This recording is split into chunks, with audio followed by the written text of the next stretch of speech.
the great former relief pitchers of our day. Mitch Williams joins us from the Major League Baseball Network. Tonight starts at 6 o'clock Eastern Time, featuring look-ins, live games, analysis, highlights.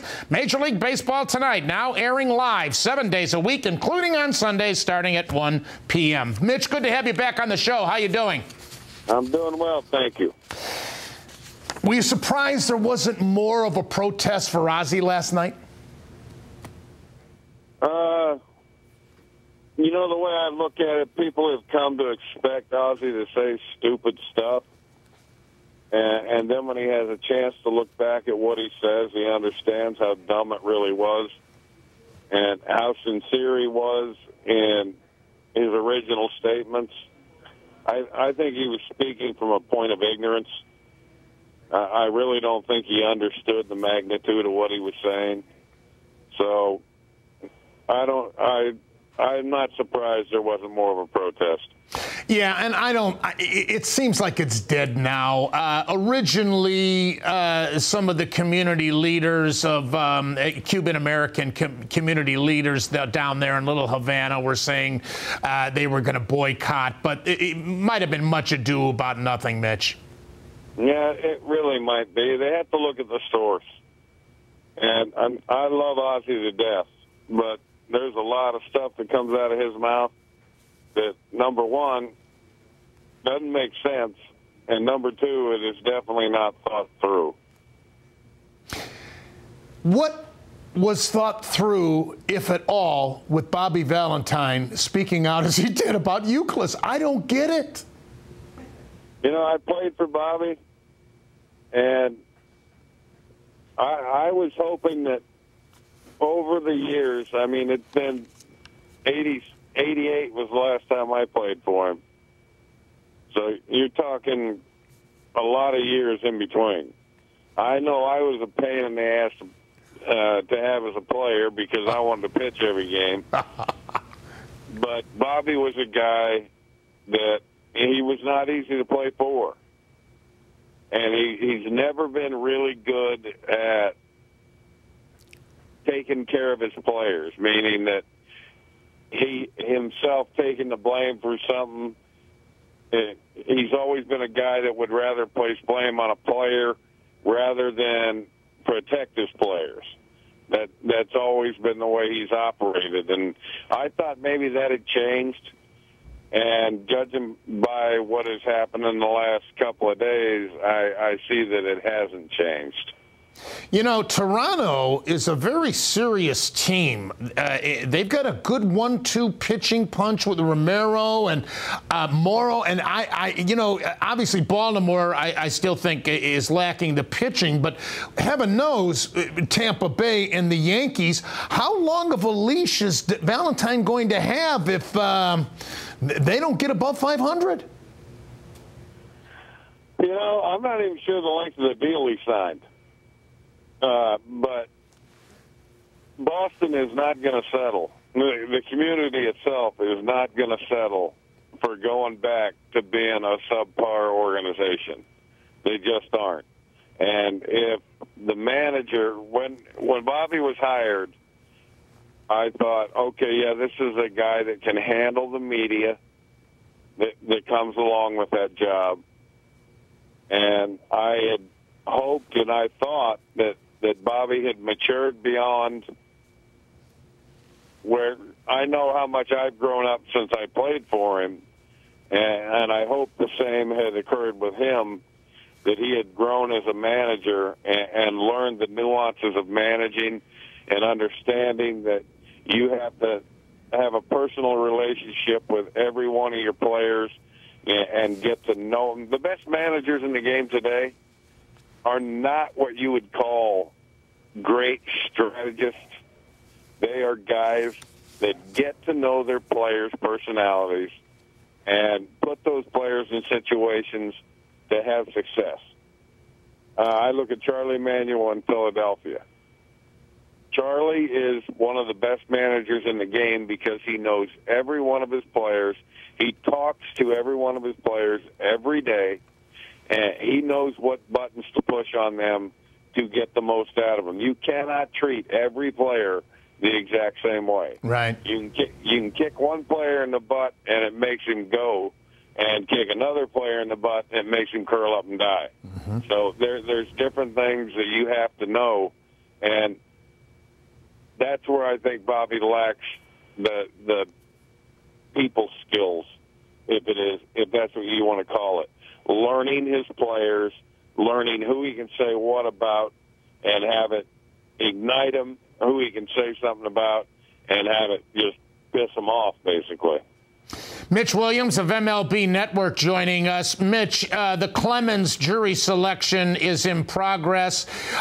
Is this a waste of the taxpayer's dollar, or should an example be made if indeed he is guilty of lying under oath to Congress? In my opinion, it's a waste of the taxpayers' dollars.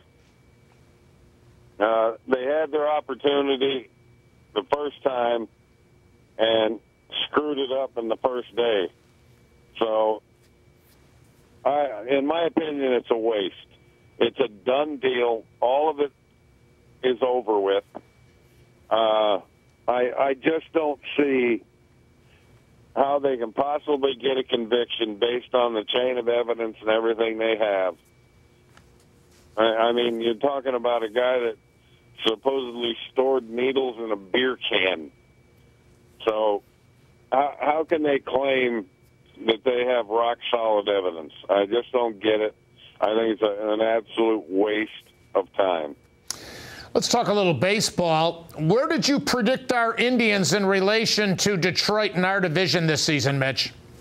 I picked the Indians and Kansas City battling for second place. Can we possibly dethrone Detroit?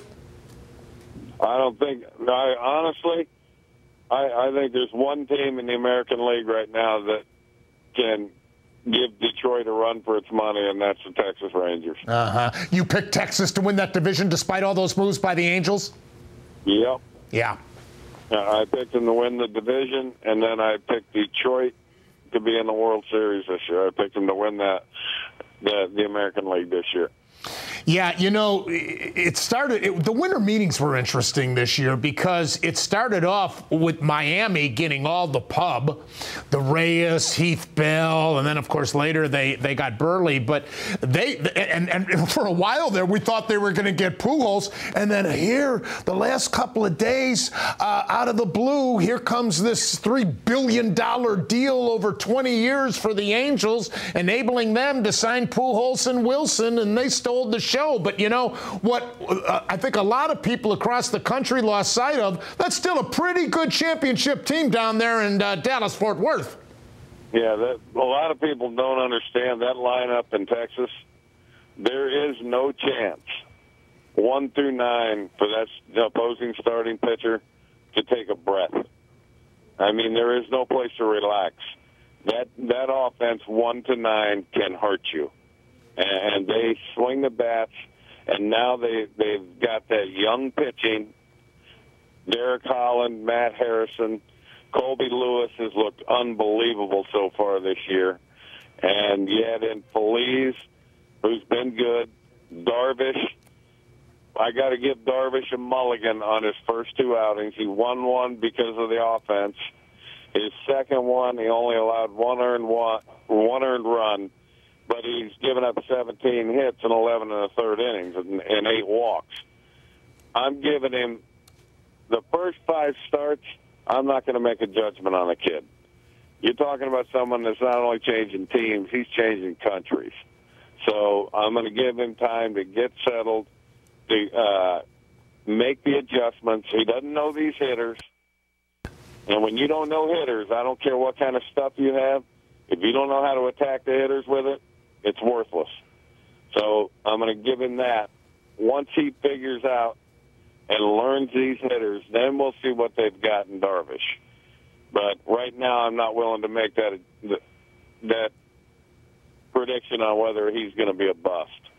Mitch, speaking of a guy who knows hitters, what Moyer has accomplished at 49 years old, has it given you second thoughts to try to make a comeback?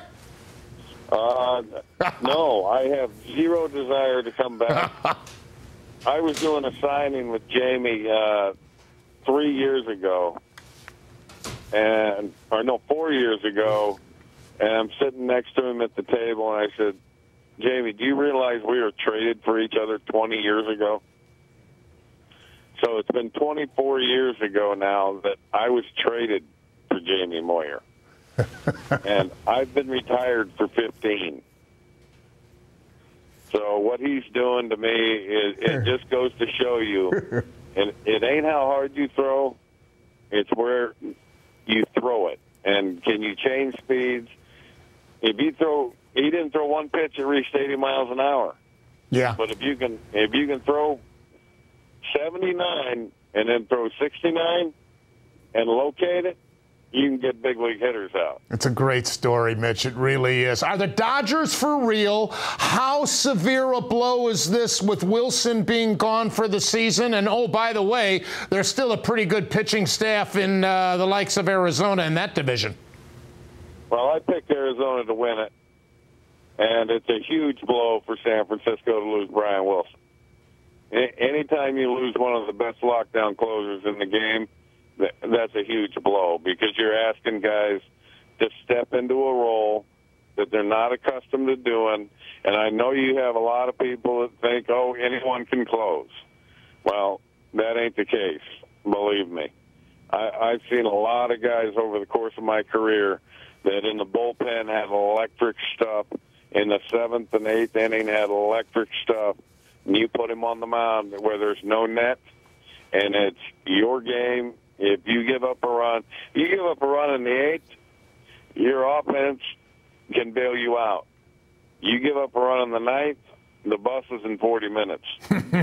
So it's a matter of whether or not mentally either Casilla or Romo has that mentality to deal with that kind of thing. One final question. I'll let you go, Mitch. Your former ball club without Chase Utley and Ryan Howard, and that's an improved division, obviously, with what Miami's done. Atlanta's got to be really peeved off after the way they choked last year. They're out to prove something this season. The Mets, at least in the very early going, appear to be improved, and so does Washington. Well, I'm going to tell you this. I picked Philly to win the division.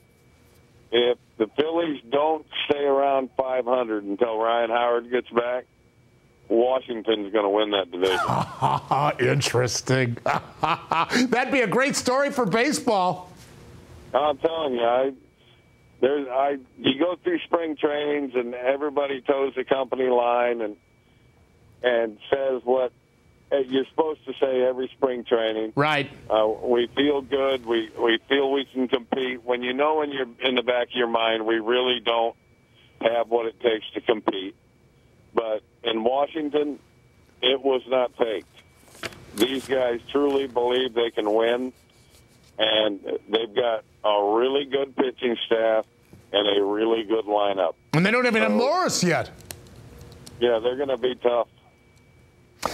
MLB Tonight starts at 6 o'clock and now airs live 7 days a week, including on Sunday starting at 1. Mitch, thanks so much. Always a pleasure. My pleasure.